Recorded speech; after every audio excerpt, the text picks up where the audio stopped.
Apa sih yang kita inginkan untuk masa depan desa? Warga desa yang sehat, pendidikan yang berkualitas, pendapatan yang meningkat dan merata, lingkungan desa yang tetap lestari, desa aman, nyaman, dan damai berkeadilan. adat dan budaya desa yang terlindungi. Semua itu adalah cita-cita kita bersama melalui SDGs Desa. bergabungan dengan seluruh warga Siding. Melangkah maju, mewujudkan cita-cita bersama. Desa-desa di Indonesia telah menapaki kemajuan. Butuh kebayaan yang tetap terjaga. Fasilitas di desa semakin baik, pendidikan dasar mencukupi.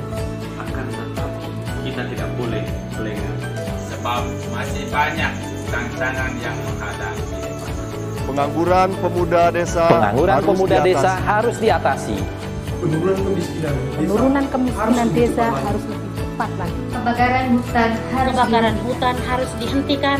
Kekerasan terhadap perempuan harus dihilangkan. Pekerjaan-pekerjaan yang belum usai ini harus kita tuntaskan. Jadi, mari berdiri. Mari berdiri. Mari berdiri sebaris. Berjajar bergandengan tangan. Melukis kuntul baris. Mewujudkan cita-cita kita bersama. Dan pastikan tidak ada satupun warga desa yang tertinggal di belakang. Mari membangun Indonesia dimulai dari desa. 18 tujuan untuk mewujudkan desa yang lebih baik.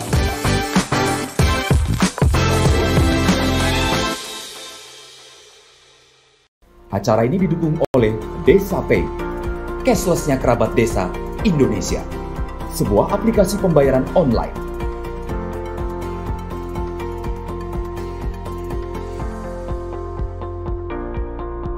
Di Desa Pay, kita akan mendapatkan update berita desa dari TV Desa.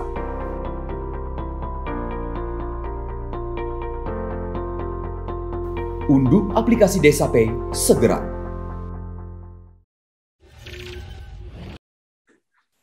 Salam bahagia kerabat desa Indonesia. Mari berdiri sebaris, lupis kentul baris. Salam SDGs Desa. Memulai pekan ini kita seperti biasa, tiap Senin sampai Jumat, pukul 6 sampai pukul 7, ada dalam acara sarapan SDGs Desa. Pagi ini kita akan masih melanjutkan serial teman-teman yang mendapatkan peringkat dari IDM 2021, yang sekarang kita akan mendengarkan berbagi cerita dari peringkat yang keempat ini, Desa Rawak Hilir, Kabupaten Sekadau, Kalimantan Barat. Tapi seperti biasa, karena acara ini adalah acaranya Kapus Datin kita, Gus Ivanovic. Jadi kalau sudah Gus di depannya, saya nggak nambah belakangnya Agustanya. Dan ini pasti menjadi bulan yang spesial karena Agusta kemungkinan lahirnya di bulan Agustus. Dan nanti jam 12 kita akan kehadiran tamu di acara Kepoin Desa, adalah persaudaraan Agus Sejagat. Jadi pas itu ada organisasinya, nama-nama Agus. Dan nanti siang kita akan mendengarkan bagaimana para Agus ini, atau Asparagus, Asosiasi Paragus, atau teman-teman yang pakai lahir di bulan Agustus, itu ikut dalam peran sertanya membangun desa. Nanti siang jam 12 sampai jam 1, Kepoin.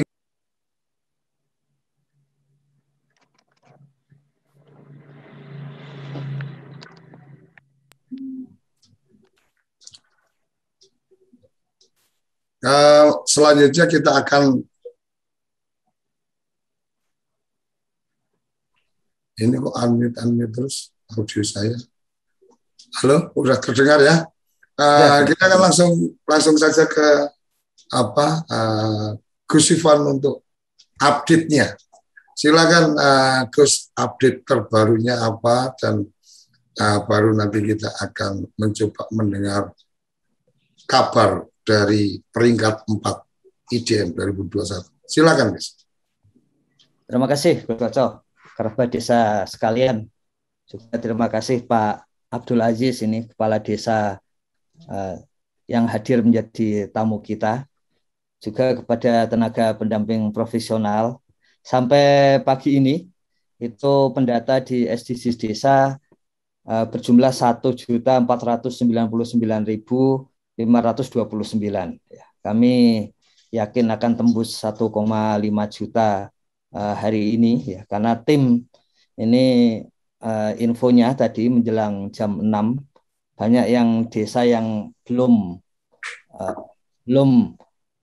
mengisi user ya. Jadi ternyata masih ada seperti itu, sehingga kita yakin akan tembus 1,5 juta. Kemudian data desa yang terkumpul 43.149 desa atau 58% ya, dari kuesioner desa. Kemudian data rukun tetangga 463.290. Ini data baru yang dimiliki oleh desa. Untuk keluarga di desa 29.011.769. Ini kalau hitungan dibandingkan dengan BPS yang mengatakan 31 juta keluarga di desa, maka sekitar 94% data yang terkumpul. Kemudian data warga 85.791.400. Kalau BPS mengatakan warga desa 118 juta, maka ini 73%. Membanding persentase data keluarga dan warga yang terkumpul, kita sebetulnya yakin indikasinya bahwa yang terkumpul lebih banyak yang di wilayah yang lebih dekat ke kota, misalnya Jawa, Bali, dan kemudian Sumatera gitu. Sementara di luar itu antara lain sedang proses kompilasi data. Untuk BUMDes sampai pagi tadi itu ada 12.449 BUMDes yang mendaftar nama dan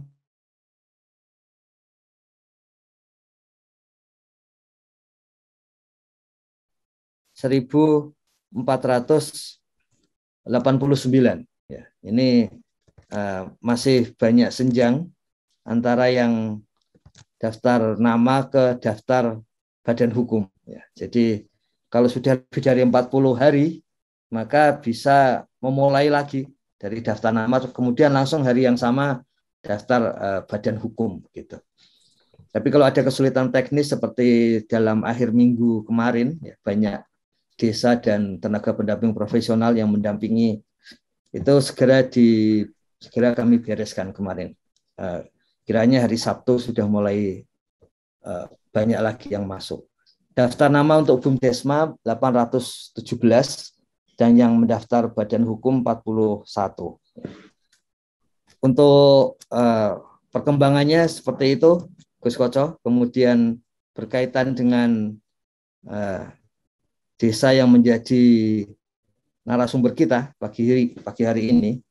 Kalau kita lihat web IDM, ya, memang ini desa di Sekado, ya, Kecamatan Sekado Hulu, desanya namanya Rawa Hilir. Ya. Ini tahun ini ranking 4 ya, untuk desa mandiri tahun 2021. Ya. Kita juga ketahui Kalimantan Barat ini termasuk yang progresif, paling tidak sejak 2 tahun yang lalu. Ya. Peningkatan desa mandiri dan kemudian hilangnya desa sangat tertinggal dan desa tertinggal itu sangat tinggi. Jadi boleh dikatakan misalnya kalau kita lihat ini ya, apa sih item-item yang lebih dan kurang? Ini sebetulnya idenya dari Sambas ya, Kalimantan Barat yang sudah mengolah seperti ini. Jadi memang banyak inovasi IDM itu muncul dari Kalimantan Barat ya, dan memang kemudian punya hasilnya, yaitu desa-desa mandiri majunya sangat pesat, dan kemudian desa tertinggal dan sangat tertinggalnya turunnya juga tinggi. Kalau kita lihat desa Rawa Hilir ini ya, ini di bagian kanan atas itu kita lihat indeks ketahanan lingkungan dan ekonominya sudah maksimal ya.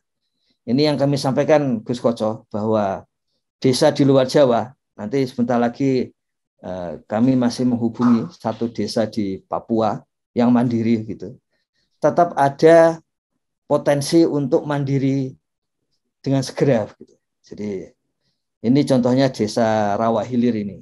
Karena lingkungannya terjaga pasti dan kemudian fasilitas ekonominya memadai, tinggal fasilitas sosial. Kalau kita lihat cek di dalamnya itu soal layanan tenaga kesehatan ya. Dan kemudian akses ke fasilitas kesehatan di dalam desa. Ini hal yang sama yang disampaikan oleh kepala desa di Kalimantan Barat ya. Intinya antara lain pada satu forum tersebut mereka bisa memberikan tambahan pendapatan bagi tenaga kesehatan supaya ada di desa gitu. Tapi konsep awal IDM itu adalah tenaga kesehatan tinggal di desa. Nah, itu yang kemudian antara supply atau adanya tenaga kesehatan lebih rendah dari demand atau permintaan supaya ada di desa. Nah, tapi tetap saja desa Rawa Hilir ini desa mandiri ya. Dan kemudian sudah ada berita acaranya. Jadi yang menarik adalah ini kalau kita lihat antara yang kemarin itu desanya semuanya di Jawa ya. Ini adalah desa dengan nilai IDM tertinggi dari luar Jawa. Sehingga kita perlu mengetahui strategi apa yang dijalankan desa ya. Karena ini berkaitan dengan upaya-upaya yang dijalankan di desa sehingga bisa mencapai indeks desa membangun yang tertinggi untuk di luar Jawa. Kiranya pengantarnya seperti itu, Gus Koco ya. Kerabat desa sekalian, terima kasih. Oke, terima kasih update dan pengantar untuk pagi hari ini. Karena Pak Kepala Desanya, Pak Abdul Aziz ini audionya belum join. Ini kita sudah ada di sini dari TPP Skadau, Mbak Nirmala. Halo, Mbak Nirmala.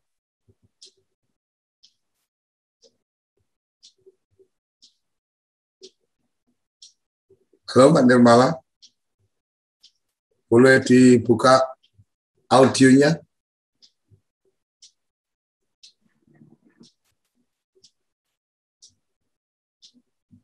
Halo Mbak Nirmala, nah ini salah satu udah. Pagi Mbak.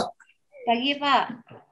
Nah ini karena Pak Lurah, Pak Kades, Pak Kepala Desa belum connect audionya, jadi kayaknya kita pengen dengar cerita bagaimana ini berproses atau sebenarnya dari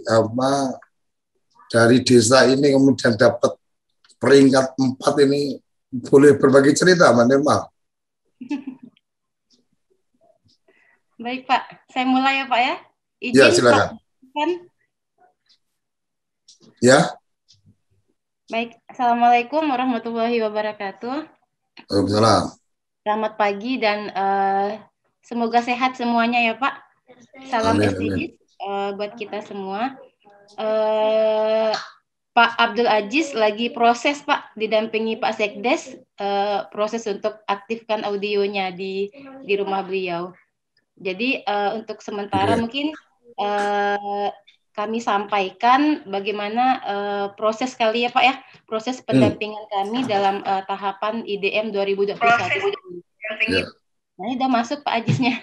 Oh iya. Lanjut dulu nggak apa-apa Mbak. Baik Pak. Jadi Desa Rawa Hilir ini salah satu desa di Kecamatan Skadau Hulu. Kebetulan saya juga salah satu pendamping PDP-nya, pendamping pemberdayaannya di kecamatan tersebut. Jadi ini berawal dari program inovasi desa, Pak. Jadi program inovasi desa tahun 2019 itu kita coba gali apa yang kira-kira bisa kita munculkan dari desa ini begitu. Akhirnya muncullah 2 kata saat itu, sawah dan pemuda desa. Jadi sawah saat itu memang rata-rata sebagian besar penduduk di Rawa Hilir itu sawah, potensi sawahnya luas. Kemudian keaktifan pemuda-pemuda desa di sana itu sangat aktif, juga sangat aktif dalam proses perencanaan di desa. Ya, jadi hal tersebut yang coba kita gali dan ingin kita munculkan. Ini jadi salah satu keunggulan Desa Rawak Hilir.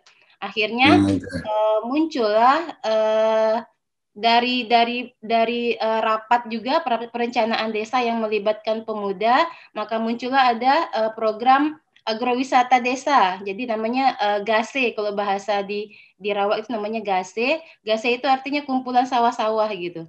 Jadi muncullah agrowisata GASE, kemudian kita berpikir lagi bagaimana potensi-potensi petani ini bisa kita kelola di desa, jadi nggak keluar gitu kan. Bagaimana proses penjualannya dari bibitnya sampai hasil panennya itu kita coba kelola di desa. Akhirnya muncul kita buat namanya BUMDes. Namanya BUMDes Kematujaya. Nah, ini juga berawal dari hasil mapping dari IDM desa tahun 2019. Jadi kalau tahun 2019 IDM Desa Rawak Hilir itu masih di posisi statusnya maju. Kita lihat di mana indeksnya itu yang bisa kita dongkrak.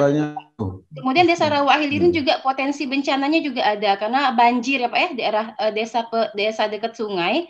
Jadi potensi banjirnya itu ada setiap tahunnya gitu. Nah, bagaimana potensi bencana ini kita bisa jadikan juga untuk mendongkrak di IDM-nya. Nah, itu untuk tahun perencanaan 2020 coba kita gali. Dari segi ekonomi kita coba buat BUMDes di tahun 2020 itu buat BUMDes Kematujaya namanya dengan unit usahanya dari pertanian, saprotan. Kok sampai sekarang udah punya usaha gas sama Pertamini untuk bensinnya untuk tahun 2021 ini. Kemudian dari GASE-nya agrowisata coba kita ini juga buat programnya. Cuma saat ini untuk program GASE kita masih mencari apa ya, kayak blueprint lah ke depannya seperti apa untuk agrowisata ini. Nah, kemudian dari segi bencana, nah Kamila coba dari segi bencana itu Rawak Hilir ini bicara masalah IDM Pak ya, untuk di ekologinya. Rawak Hilir punya bencana banjir. Nah, bagaimana di mitigasinya itu kan ada mitigasi ya, kalau di IDM itu ada bencana ada mitigasinya. Bagaimana cara mengendalikan bencana ini gitu. Akhirnya kita buat program pengadaan apa itu perahu karet. Pengadaan perahu karet di IDM itu bisa juga mendongkrak di IDM. Artinya kami juga besarkan ke Kadus atau ke BPD ketika mereka ingin mengadakan musrenbang. Apalagi ini sekarang udah proses siklus untuk musrenbang kan Pak. Maka coba buka lagi IDM kita. Kalau kami bahasa IDM itu bahasa kami rapot desa di desa itu. Jadi kita biasanya punya rapot itu istilahnya IDM gitu. Ada tertinggal, ada berkembang, ada maju dan mandiri. Jadi sebelum BPD atau ini mau keliling ke dusun-dusun untuk persiapan musdes untuk musrenbang nanti, coba kita buka lagi IDM kita. Apa yang bisa kita dongkrak dari IDM? Sehingga proses perencanaan 2022 nanti itu udah bisa mengarah gitu Pak. Apalagi sekarang udah berbasis SDGs gitu kan. Alhamdulillah di Rawak Hilir sudah musdesus penetapan data SDGs, sehingga nanti kalau seandainya udah ketemu datanya di SDGs, mungkin juga kita akan mengarahnya ke sana juga. Jadi sehingga 2022 itu terarah gitu perencanaan desanya berbasis data. Dan disampaikan ketika perencanaan itu sudah berbasis data, maka itu sudah pasti itu sudah sesuai dengan kebutuhan warga, kebutuhan masyarakat di desa tersebut begitu Pak. Oke, terima kasih Mbak Nirmala yang sudah bergabung memberikan gambaran informasi-informasi awal. Selanjutnya kita akan menyapa Pak Kepala Desa langsung, Pak Abdul Aziz. Selamat pagi.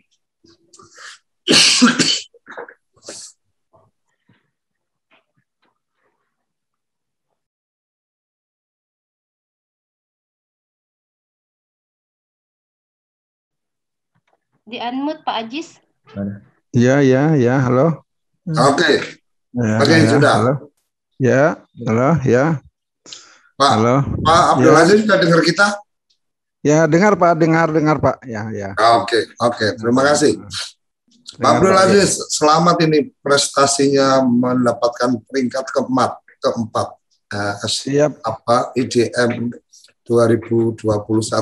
Silakan Pak Abdul Aziz berbagi cerita, mungkin ada hal-hal inspiratif yang bisa juga termanfaatkan oleh kerabat desa dan para pendamping pendamping profesional yang sedang mengikuti acara ini. Silakan Pak. Siap Pak. Terima kasih. Ya, pertama-tama kami atas nama pemerintah desa Rawa Hilir, Kabupaten Skadau, Kalimantan Barat, yang menyampaikan ucapan terima kasih yang sebesar-besarnya, ya, terutama kepada Bapak Gubernur TA, Bapak Bupati, TA Provinsi, TA Kabupaten, juga Kadis PMD yang terus-menerus memberikan dorongan inovasi kepada desa Rawa Hilir dalam penyelenggaraan pembangunan pemerintah desa, Pak. Ya, semuanya bukan karena kami saja, tapi dalam hal ini semua ikut terlibat dalam membangun desa, khususnya desa Rawa Hilir ini. Kira itu Pak, ya Pak. Halo Pak. Oke. Pak Kades bisa berbagi cerita nih, apa yang kemudian menurut Pak Abdul Aziz ini kemudian Rawa Hilir bisa mendapatkan peringkat keempat. Iya Pak, baik Pak. Ya, ini ceritanya begini Pak, ini kan berawal dari pergerakan ya masyarakat dan pemuda terutama di dalam kegiatan pembangunan desa ini ya intinya adalah penguatan Pak, penguatan masyarakat. Nah, itu yang mereka inginkan. Jadi penguatan masyarakatnya di bidang ekonomi terutama itu Pak ya. Nah ini sehingga mereka melakukan kami berupaya untuk menggerakkan melakukan pertama BUMDes, kami mendirikan BUMDes pada saat itu ya, BUMDesnya umurnya baru sekian bulan kita juga udah mendapat penghargaan dari Bapak Menteri gitu. Nah, di bidang inovasi desa pada inovasinya apa itu Pak? Baru sekian bulan sudah langsung dapat penghargaan. Ya, inovasi di bidang ini Pak, yang di bidang yang BUMDes ya? Ya, BUMDes itu Pak ya. Ya, pemberdayaan BUMDes itu. Inovasi. Ya, artinya tadi disampaikan mendapat penghargaan baru beberapa bulan. Apa yang dikerjakan oleh BUMDesnya ini? Ya, BUMDes ini telah melakukan upaya kerjasama dengan berbagai pihak, Pak. Ya, terutama pihak swasta pada saat itu dan juga pemerintah. Ya. Nah, pihak swasta yaitu di BUMDesnya itu melaksanakan kegiatan menjembatani antara pemerintah dengan pihak swasta dengan petani dalam hal pengadaan benih bibit unggul pada saat itu Pak ya. Benih bibit unggul padi ya, dan BUMDes ya pada saat itu menyalurkan bantuan-bantuan memberikan bantuan-bantuan kepada petani dan mengumpulkan kelompok-kelompok tani untuk melakukan penangkaran. Sehingga hasilnya penangkaran benih hasilnya itu mencapai 40 tonan benih untuk dikirim ke kabupaten kota lain gitu Pak. Itu awalnya. Jadi, berarti maaf nih Pak. Berarti BUMDesnya melakukan penangkaran untuk benih ya. Jadi dia memproduksi benih ya. Produksi benih Pak, produksi benih. Kerjasama dengan perusahaannya. Persero ya. Persero Pertani. Persero Pertani. Lanjut Pak, monggo. Ke bisnis yang lainnya mungkin.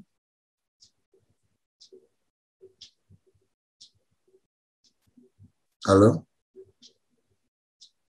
Sinyal ya? Inisiatif untuk membentuk kafe sawah awalnya. Nah, jadi sampai saat sekarang kafe sawah itu menjadi wisata Gase, diberi nama sama pemuda itu. Nah, itulah berawal dari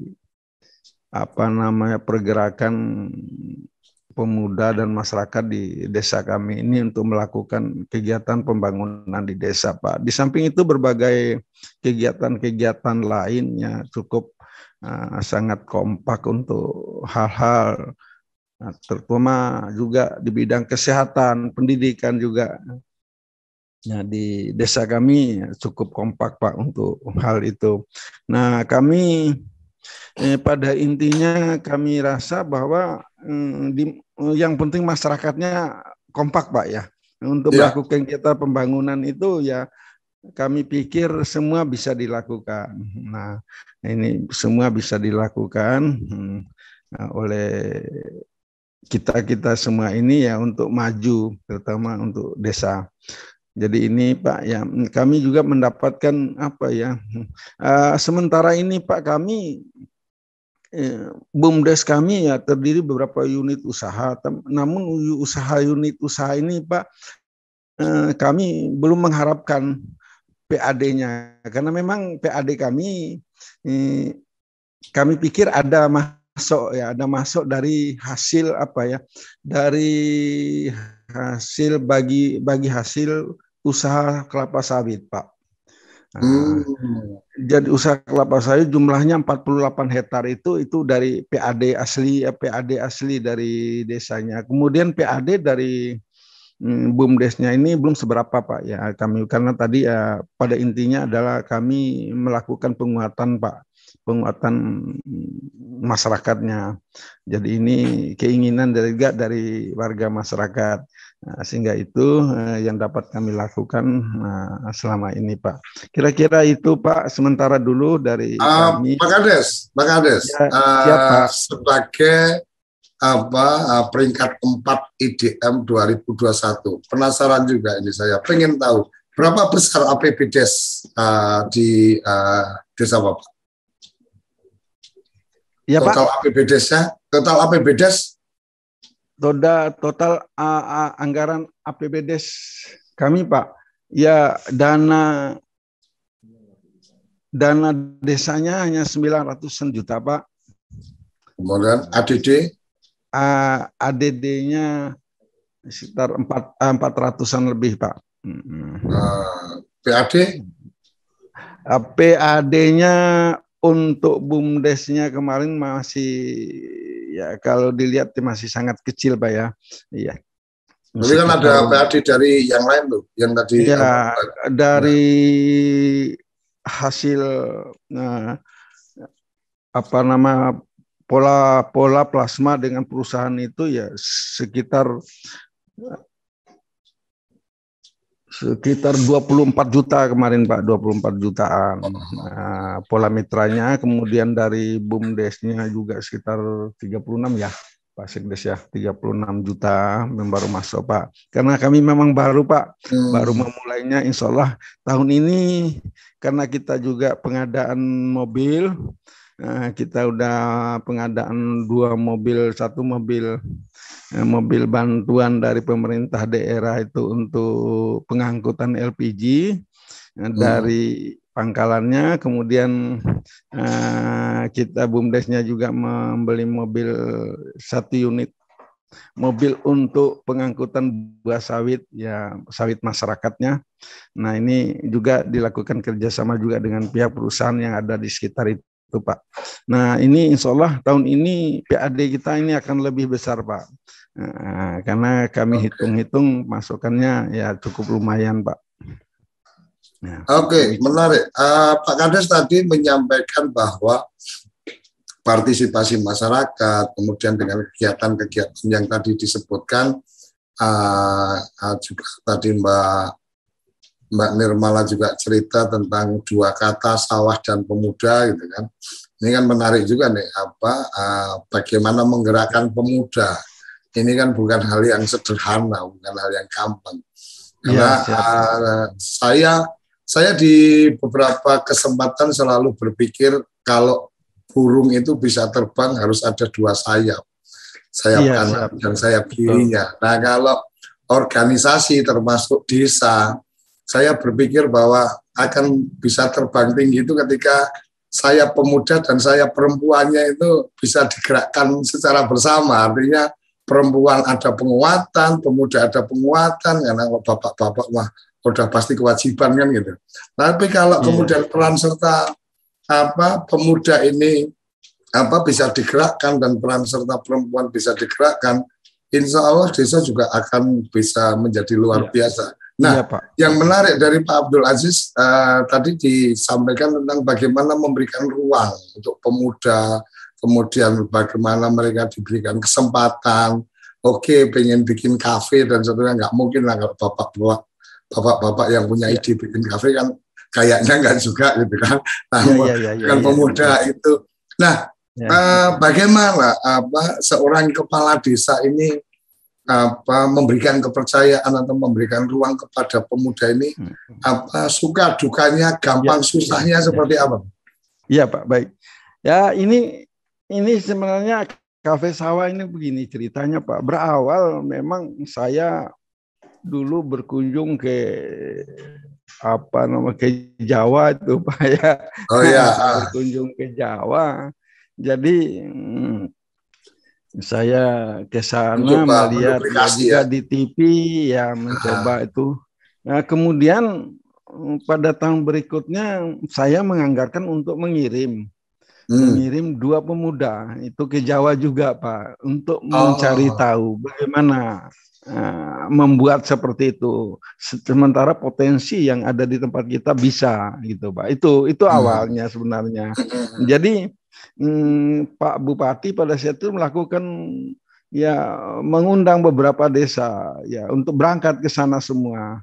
Namun pada saat itu di hadapan Pak Bupati saya minta, Pak Bupati saya bilang tolong nanti jangan sampai ini dikirim ke Jawa, ini orang-orang BUMDes atau orang-orang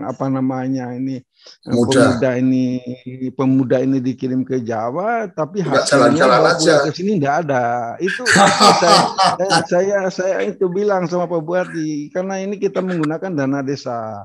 Nah, saya berharap ini harus ada evaluasi. Saya katakan begitu sama Pak Bupati pada saat itu.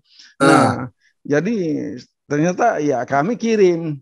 Nah, dari sejumlah 87 desa yang ada itu kami realisasikan Pak. Satu-satunya kami realisasikan. Saya tuntut pemudanya, gimana hasilnya? Ya kamu silakan. Nah, ini dana desa ada, bisa dimanfaatkan. Saya bilang, rupa-rupanya pemuda ini tanpa dana desa juga Pak, melakukan inisiatif, artinya masyarakat mendukung, yang memberikan bantuan ini Pak, sangat mendukung, gotong royong dan semuanya, membuat pondok dan sebagainya, membuat tempat-tempat untuk santai, untuk berfoto dan sebagainya di sawah-sawah itu. Nah, ini awal ceritanya. Lalu ujung-ujungnya Pak, di tahun berikutnya kita dorong dengan dana desa. Nah, dorong dengan dana desa sehingga mereka bisa. Alhamdulillah sampai sekarang masih eksis Pak, masih berjalan. Hanya kemarin sempat kita tutup karena pandemi.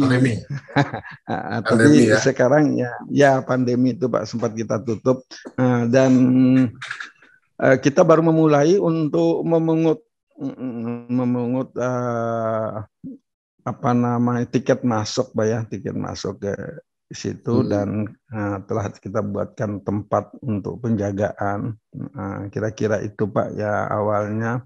Dan berarti ceritanya difasilitasi untuk bisa jalan-jalan ke Jawa, habis itu ditantang sama Pak Kades untuk kamu bisa apa sekarang dengan sudah dapat pengalaman, kira-kira kayak gitu Pak Kades ya? Iya, kira-kira begitu Pak. Artinya pemuda kalau nggak ditantang nggak bergerak juga nih.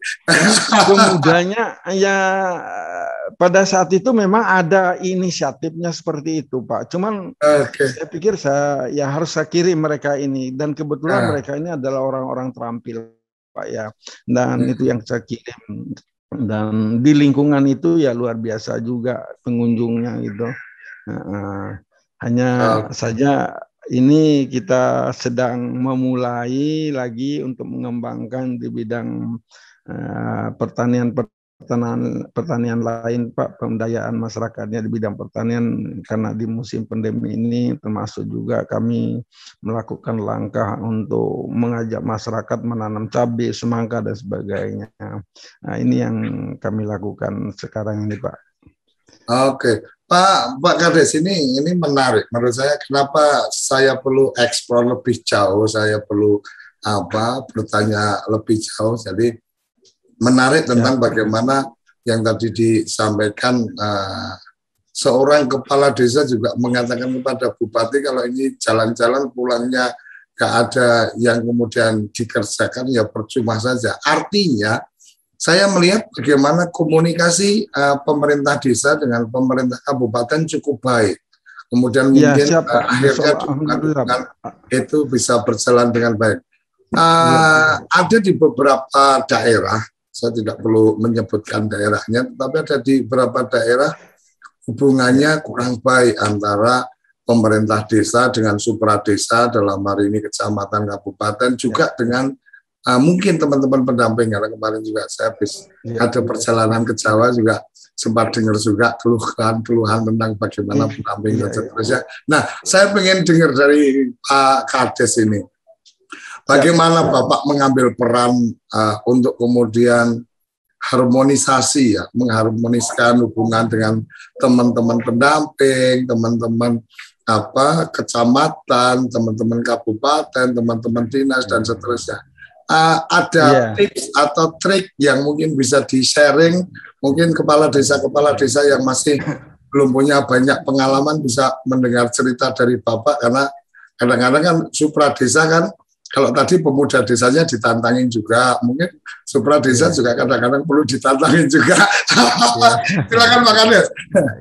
Baik. Terima kasih, Pak. Nah, barangkali membangun desa ini mungkin lebih mudah, Pak, ya. Kalau seorang kepala desa ya terbuka, ya menyampaikan apa adanya. Ya, kalau saya, Pak, ya, saya katakan kepada masyarakat saya, ini loh uangnya, kalian laksanakan membangun. Makanya mungkin posisi handphonenya ini wajahnya ketutup, wajah gantengnya ketutup. Nah, ini pas sekarang. Oke. Silakan lanjut.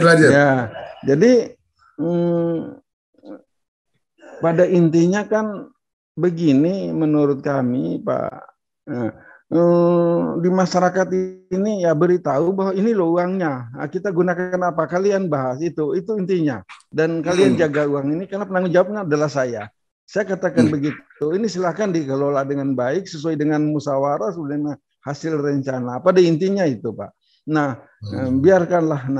Nah, kalau bisa ya posisi seorang kades itu sebagai pengawas, ya, kalau bisa ya sekaligus penanggung jawab, sehingga mereka ya tidak lagi, ya, karena memang banyak kawan-kawan, karena kebetulan kami selaku ketua asosiasi kepala desa se-Kabupaten Sekadau ini, ya saya sering menyampaikan kepada kawan-kawan, serahkan kepada mereka uang itu, biar mereka ngelolanya, kita kontrol saja, kita monitor saja. Nah, jangan sampai ada. Nah, ini yang paling penting, transparansi ini yang membuat mereka juga ya yakin, Pak, ya. Oh, ini kalau tidak ada dananya ini royong saja. Nah, ini Pak, ya. Nah, ini ya yang sering kami lakukan. Kalau ini duitnya tidak ada, kalau uangnya ini tidak cukup, ya ini kita kerja royong juga. Karena mereka tahu, jangan sampai mereka tidak tahu, kan mereka mengelola uangnya, mereka mengelola dananya. Ya, kalau mereka udah tahu tidak ada uangnya, mereka pasti mau bekerja, Pak, bergotong royong, ini pastinya. Tapi kalau kita seorang kepala desa tertutup, artinya uangnya tidak tahu, pembahasannya juga tidak jelas di situ, ya ini menimbulkan mereka ogah untuk melakukan kegiatan-kegiatan, pastinya begitu, Pak. Dan kami selalu berkoordinasi terutama dengan rekan-rekan TA provinsi, Pak, ya TA provinsi, ya.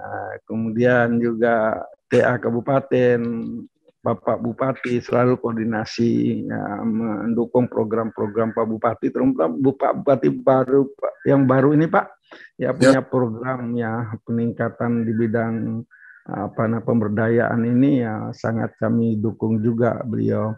Kemudian juga Dinas PMD, camat juga Pak ya, sangat mendukung sekali dalam beberapa kegiatan kami, seluruh kegiatan kami itu didukung Pak ya. Nah, ini kami terlalu melakukan komunikasi Pak, kegiatan pembangunan. Jadi tidak ada ide kita lontarkan itu Pak ya kepada beliau, dan beliau ini selalu memberikan support kepada kami untuk melakukan kegiatan itu. Nah, ini yang kami lakukan selama ini. Luar biasa. Berarti kalau bicara ini untuk kerabat desa ini menjadi catatan yang menarik tentang bagaimana kepala desa walaupun dia sebagai kuasa pengguna anggaran, tapi kemudian tidak merasa punya hak untuk mengatur-ngatur, tapi memberikan ruang partisipasi dengan cara pengelolaan ini dilakukan secara transparan. Jadi kalau bicara keterbukaan informasi publik, Pak Kades sangat terbuka nih dengan masyarakatnya. Kita punya duit dari dana desa segini, aturannya kayak gini, mungkin teman-teman dari tenaga pendamping membantu menjelaskan, aturan penggunaannya kayak gini. Betul. Kemudian ini luar biasa menurut saya. Seorang kepala desa yang punya kekuasaan tapi kemudian membuka diri untuk bagaimana partisipasi teman-teman dalam pemanfaatan kekuasaan itu, tapi tetap sebagai penanggung jawab. Kira-kira kayak gitu, Pak Kades ya? Ya, penanggung jawab Pak. Kita ya tidak melepaskan begitu saja, tapi kita monitoring terus, evaluasi terus kegiatan mereka, sehingga kita juga tidak terjerumus pada hal-hal yang tidak kita inginkan, karena ya namanya juga manusia Pak. Ya saya selalu mengawas. Biasa saya datang mereka kerja. Kalau di tempat mereka melakukan kegiatan pembangunan itu, itu Bapak datang, itu si pekerja itu. Itu udah menandakan bahwa ya mereka saya dengar dari jauh tuh Bapak datang. Nah, itu artinya ya mereka udah wanti-wanti untuk melakukan pekerjaan kegiatan yang kita bebankan kepada dia Pak. Ya merasa tanggung jawab lah kira-kira itu Pak, sesuai dengan keinginannya mereka semua. Pak Abdul Aziz sebagai Ketua Persatuan Kepala Desa dan saya pengen tahu nih, Bapak posisi udah periode yang keberapa nih? Ini udah 11 tahun Pak. Oktober tahun 2012 insya Allah umur panjang pensiun Pak. Ya kita menyerahkan pada generasi muda. Kebetulan generasi 2 periode berarti ya? Ya sudah 2 periode Pak.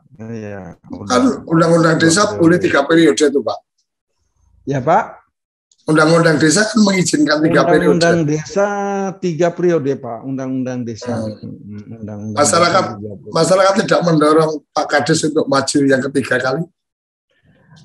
Ada Pak, tapi saya sendiri merasa udah cukup. Ya saya tetap memberikan kesempatan kepada yang muda Pak. Ya karena kita banyak yang kita bina anak-anak muda.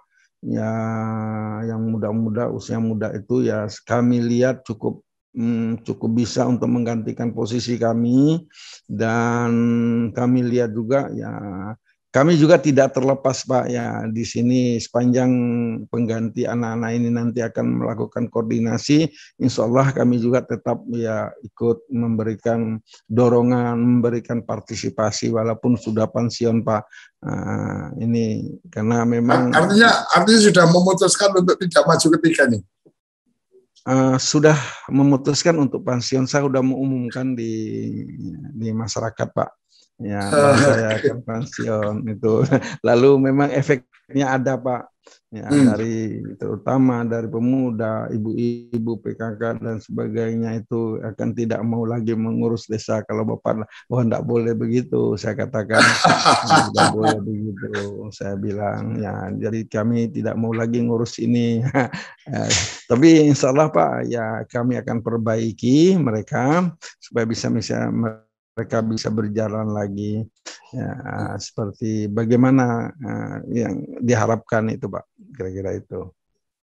Oke, ini luar biasa. Kesempatannya masih ada, tapi kemudian dipertimbangkan untuk kaderisasi, maka Pak Abdul Aziz memutuskan untuk tidak melanjutkan. Oke, kita masih ada waktu. Saya ingin dengar dari Pak Abdul Aziz tentang bagaimana nih kalau membangun peran serta pemuda. Tadi kita sudah mendengar, sudah mendapatkan gambarannya, apalagi tadi dari Mbak Nirmala juga sudah menyampaikan bahwa dua kata sawah dan pemuda akhirnya kemudian menjadikan sesuatu. Sekarang pertanyaan saya tentang perempuan ini Pak, bagaimana pemberdayaan dan penguatan perempuan yang dilakukan Pak Kepala Desa, apalagi tadi sempat menyampaikan beberapa mungkin PKK atau apa itu sangat berharap untuk maju lagi, kalau nggak maju males ikut ngurusi dan seterusnya. Kira-kira gimana ini? Kayaknya Bapak sangat sukses untuk melakukan pemberdayaan masyarakat ini. Karena kalau orang-orang pemberdayaan itu, ini menurut saya pada saat ketika mereka itu memang mampu berlaku memberikan pemberdayaan kepada masyarakat, itu kalau pamitan itu rasanya banyak sekali yang kemudian menghalang-halangi, bahkan kalau perlu harus selalu ada di situ karena memang berasa sangat dibutuhkan. Nah, ini saya pengen dengerin tentang penguatan perempuannya nih Pak. Iya. Nah, di berbagai kegiatan memang kami lakukan, terutama dalam penguatan kegiatan perempuan, terutama ya di bidang PKK, kemudian BKMT-nya sendiri, Pak. Ya, ini kita selalu hadir di berbagai kegiatan, karena memang mereka, ya saya selalu meminta ya buatkan program, ajukan anggaran kepada saya supaya saya nanti itu yang selalu setelah mereka melakukan kegiatan, buatkan program kegiatan mereka, itu kami selalu mendekati, mendampingi mereka Pak. Nah ini setiap ada kegiatan, ya mau kegiatan apa saja, apa itu dia membuat kerajinan-kerajinan, membuat usaha-usaha kecil dan lain sebagainya, atau ya melakukan ya kegiatan di bidang ya perkebunan, rumah tangga dan sebagainya. Nah, ini kita selalu mendampingi Pak ya. Setiap ada keinginan-keinginan selalu kita bermusyawarah, selalu kita ya bertanya tanya jawab hal-hal kegiatan berkaitan dengan pembangunan desa. Nah, ini yang kami lakukan terus-menerus Pak ya terhadap mereka, sehingga mereka juga ya ini mungkin bukan karena saya itu ini Pak ya, barangkali bukan karena soalnya ini mungkin sebelumnya tidak ada gitu Pak ya, tidak pernah mereka rasakan itu. Nah, pendekatan atau pengayoman seperti ini, barangkali itu sebenarnya. Nah, jadi kita berharapkan ke depan ini seperti itu juga, itu harapannya. Nah, cuman memang berbagai prediksi yang ada di masyarakat, ada ndak ini yang mampu menggantikan posisi Bapak? Ini saya pikir ya itu mudah ada aja. Yang penting apa yang ya kami lakukan ini ya itu diterusin. Saya pikir ini bisa berjalan dengan baik Desa Rawahilir Pak. Oke, luar biasa. Terima kasih Pak Abdul Aziz, Pak Kepala Desa Rawahilir. Kerabat desa ini ada bagian menarik menurut saya. Pembelajaran kita hari ini adalah bagaimana seorang pemimpin itu kemudian mendistribusikan kekuasaan dan kemudian mengambil peran pengawasan. Ini menjadi sangat luar biasa efektif untuk melakukan percepatan pembangunan, karena otomatis ketika kemudian didistribusikan, terbuka, kemudian itu akan membangun membangun kesadaran mereka untuk kemudian partisipasi. Nah ini kita banyak mendapat pembelajaran dari Pak Abdul Aziz. Terima kasih Pak Abdul Aziz. Ya, Pak. Sayang sekali waktu kita terbatas, oleh karenanya kita terima kasih Pak Abdul Aziz untuk informasi-informasinya, Mbak Nirmala juga yang tadi juga sudah memberikan informasi-informasinya. Kita akan mendengarkan dari Pak Kapus Datin ini tentang ini menurut saya sesuatu yang menarik, artinya SDGs yang ke-18 ini, SDGs yang ke-18 tentang bagaimana pengelolaan, bagaimana pengelolaan pemerintahan, bagaimana budaya dibangun sesuatu yang baru, mungkin yang tadinya penguasa tidak pernah mengajak berbicara, yang tadinya penguasa tidak membagikan kekuasaannya dan seterusnya. Silakan Gus Ivan diberikan catatan-catatannya. Ya, terima kasih Gus Koco, kerabat desa, Pak Abdul Aziz, Kepala Desa Rawa Hilir, juga Bu Nirmala, ini pendamping desa di Kecamatan Sekado Hulu. Ya.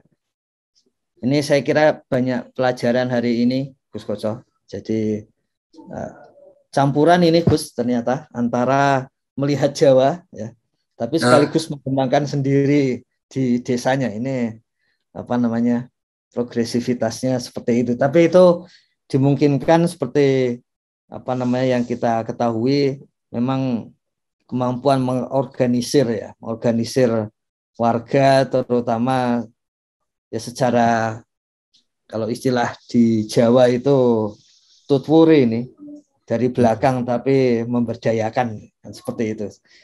Sehingga tadi saya kira menarik ini transparan tapi sekaligus memberikan kepastian bahwa tanggung jawabnya di pimpinan. Kalau tadi istilahnya kan ini ada dana sekian, silakan dipakai untuk kegiatan. Nanti toh yang tanggung jawab juga saya gitu. Itu kalau istilah dulu Menteri Eko itu menyampaikan berikan kepada yang ahli, kemudian berikan kekuasaan, ya, sehingga keahliannya bisa dipraktekkan, karena ahli saja tanpa kekuasaan jadi lebih sulit itu. Dan itu dilindungi, ya, dilindungi oleh penguasa, dalam hal ini kepala desa yang mengatakan tanggung jawabnya ada di saya gitu. Itu saya kira dulu trik manajerial Menteri Eko, ya, yang dipraktekkan di Kementerian Desa, dan ini di level desa, ya, itu dipraktekkan oleh Pak Abdul Aziz gitu, ya. Kemudian memang kalau kita lihat di berbagai berita tentang desa ini, ya, ini desa yang mudah untuk tergerak maju ini. Jadi tadi disampaikan memang waktu itu ada program dari Kementerian Desa, Inovasi Desa, PID, program Inovasi Desa, yang kemudian untuk yang menonjol ada penghargaan dari Kementerian Desa. Tapi yang menarik adalah setelah itu, ya, jangan sampai, kalau istilahnya itu kan meskipun ini tidak melecehkan pohon pisang, jangan sampai berbunga seperti pisang yang cuma sekali, tapi ini justru meningkat, BUMDes-nya juga meningkat. Saya kira Gus Koco sangat paham soal Pertamini gitu, dan ini BUMDes ini sudah langsung mengambil kesempatan itu juga gitu. Dan tadi menarik juga yang disampaikan Bu Nirmala, Gus Koco, kerabat desa, bagaimana strategi dengan melihat data yang ada, melihat rekomendasi yang ada, kemudian apa yang harus dilakukan. Yang sudah ada buktinya tadi disampaikan di 2019 tergolong desa maju, ya. Kemudian ada rekomendasi dan ketika dijalankan menjadi desa mandiri, gitu, ya. Dan sekaligus ini yang menarik bagi kami, langsung melesat di nomor 4 ini, ya, yang ini desa luar Jawanya bukan yang lain-lain ini, langsung Kalimantan Barat gitu, yang memang langsung masuk ke ranking terbaik di luar Jawa itu, Gus Koco. Dan yang menarik juga Gus Koco, semua itu karena kerja ya, bukan sudah ada macam-macam itu, tapi karena kerja. BUMDes yang tadinya tidak ada jadi ada, usaha yang tadinya tidak ada jadi ada. Saya lihat berita mengenai sawah yang gotong royongnya itu tidak hanya membangun, tapi juga membuat lebih artistik itu, jalan-jalan menuju sawahnya itu. Termasuk juga yang kami sampaikan di Daily Report karena konteksnya cocok sekarang itu, bagaimana desa ini langsung melaksanakan program disinfektan ya, ke wilayahnya untuk mencegah coronavirus 19 ini. Kiranya begitu Gus Koco. Jadi ini pelajaran. Terima kasih. Ya. Terima kasih Gus Ivan. Kerabat Desa, sebelum kita akhiri pertemuan sarapan SDGs pagi ini, TV Desa ini juga sedang memulai untuk media online, yaitu TV Desa News. Jadi media online kita news.tvdesa.id, itu kami memberikan ruang kepada teman-teman di desa, kerabat desa untuk berbagi cerita tentang kegiatan-kegiatan di desanya, berbagi cerita tentang apa-apa yang sedang dilakukan, atau mungkin mempromosikan atau menceritakan tentang desanya sehingga kemudian menarik mereka untuk datang. Kami memberikan kesempatan untuk teman-teman yang punya kemampuan menulis, itu kami bisa langsung memberikan akses username, password untuk langsung menulis sendiri, langsung menaikkan beritanya sendiri. Caranya mudah, nanti bisa langsung berhubungan dengan tim redaksi kami, kemudian berkirim nama dan email, akan diberikan akses. Kenapa ini kami lakukan? Karena kami melihat bahwa kalau toh hanya diberitakan di websitenya desa, mungkin tidak banyak yang membaca.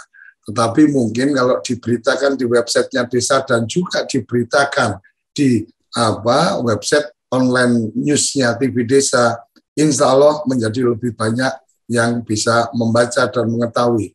Lebih banyak yang membaca, yang mengetahui, otomatis itu bagian dari bagaimana kita melakukan keterbukaan informasi publik dan bagaimana kita berbagi cerita-cerita positif, cerita-cerita yang bagus tentang desa. Karena TV Desa membawa semangat, TV Desa News membawa semangat hanya mengabarkan hal-hal yang baik dan membaikkan. Jadi kalau kemudian ada yang pengen nulis perangkat desa ke gap gara-gara lagi main kartu atau lagi minum mabuk bersama dan seterusnya, saya pastikan ketika ada yang menulis seperti itu akan kita take down dan kita ingatkan penulis untuk tidak mengabarkan hal yang seperti itu. Bukan apa-apa, semakin banyak kita membaca berita-berita yang baik, maka insya Allah itu akan membuat kita berperilaku baik. Kira-kira itu tambahan informasi yang bisa saya sampaikan di pagi hari ini,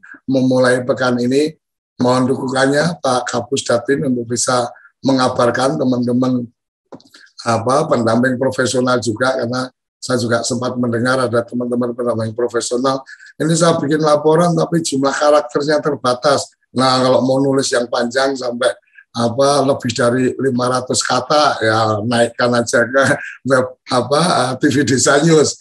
Dan di situ juga akan tertulis namanya. Jadi penulisnya namanya siapa juga akan ketahuan. Jadi kira-kira itu yang bisa saya sampaikan. Terima kasih Pak Lurah Abdul Aziz, terima kasih pendamping profesional Mbak Nirmala, dan terima kasih pasti untuk Gus Ivan yang terus bertahan untuk kemudian memberikan dukungan kepada TV Desa dengan acara sarapan SDGs Desa, dan ini sudah episode ke-142. Jadi sudah 142 berarti sudah tanpa terasa sudah cukup panjang kita berbagi setiap pagi dalam acara ini. Sampai di sini kerabat desa kita akan bertemu setiap Senin sampai Jumat pukul 6 sampai pukul 7 pagi hanya di TV Desa Sarapan SDGs Desa. Salam bahagia kerabat desa Indonesia.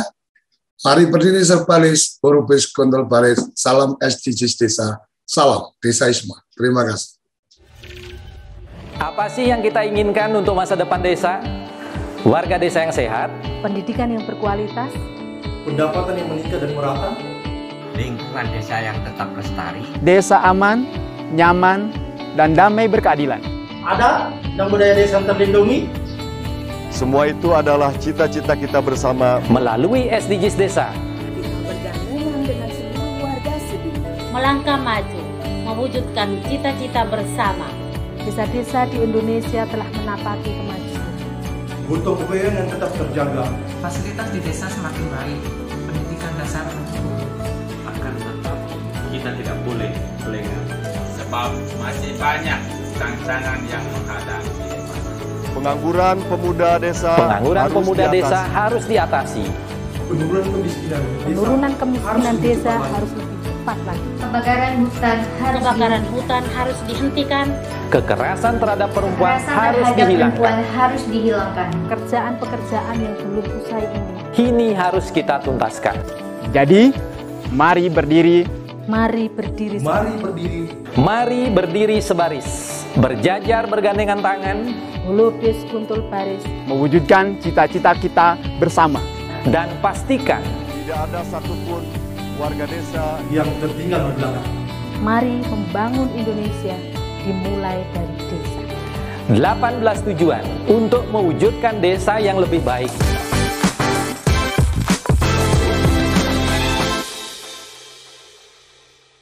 Acara ini didukung oleh Desa Pay, cashlessnya kerabat desa Indonesia, sebuah aplikasi pembayaran online.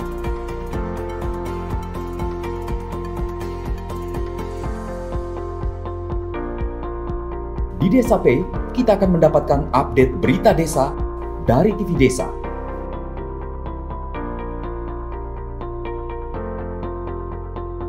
Unduh aplikasi Desa Pay segera.